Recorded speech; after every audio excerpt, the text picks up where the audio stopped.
Hello, hello, happy Saturday. How's everyone's quarantine going? I've lost count. I think we're on something like day 24, day 25 here, and I'm feeling excited about my Kickstarter campaign because I'm almost 100% funded in about 5 days, which is just blowing me away. I'm so grateful for all of the support that I've received already, and also just like the love and affirmation and appreciation that I've been receiving from a lot of you, so thank you so much.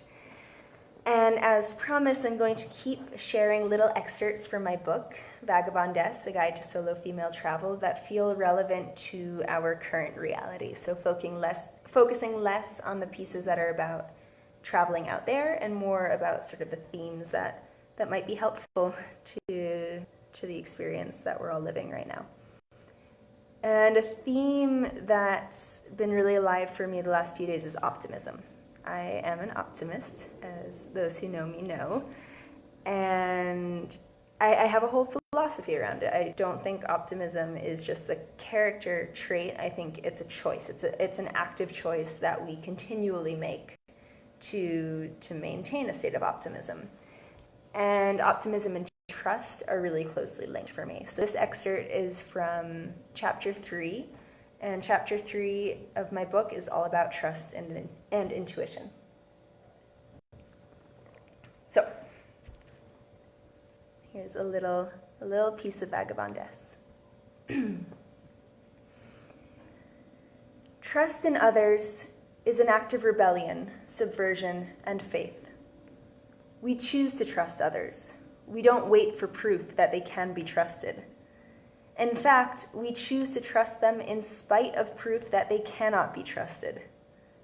Logic declares that there is never enough proof. They may have kept their word this time, but what about next time? They say I can trust them, but the last person who said that broke my trust. People will disappoint us.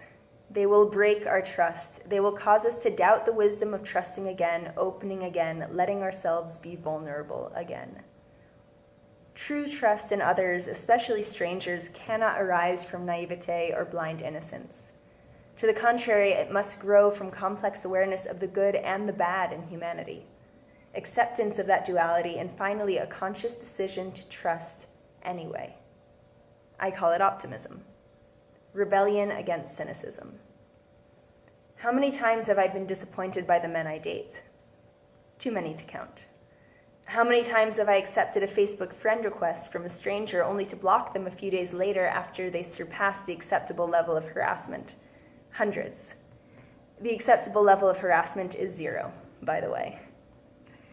How often have friends, self-defense students, and news media described in harrowing detail all the ways in which people are not to be trusted?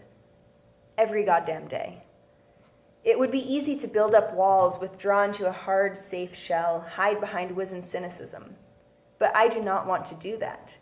I keep dating. I keep talking to strangers, real and virtual. I keep holding space for the stories that break my heart, while believing the day will come where we have different stories to tell.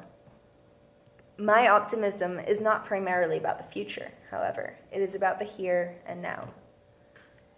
I am an optimist not because I do not see the darkness. Of course I do. Who could ignore it?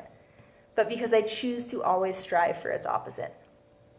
The world is at war. I hope for peace.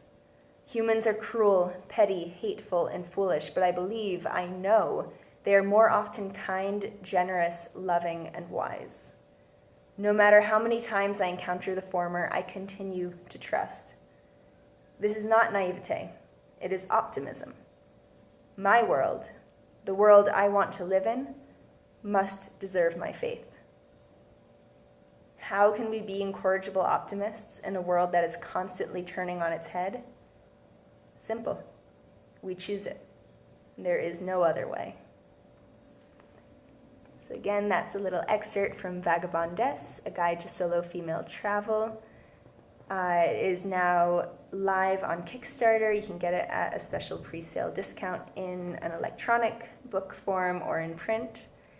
And my invitation to you this weekend is to choose trust, choose optimism in the face of so many reasons to feel pessimistic and cynical, and see what that's like. Have a beautiful day, a beautiful weekend. Thanks so much for hanging out with me for a few minutes.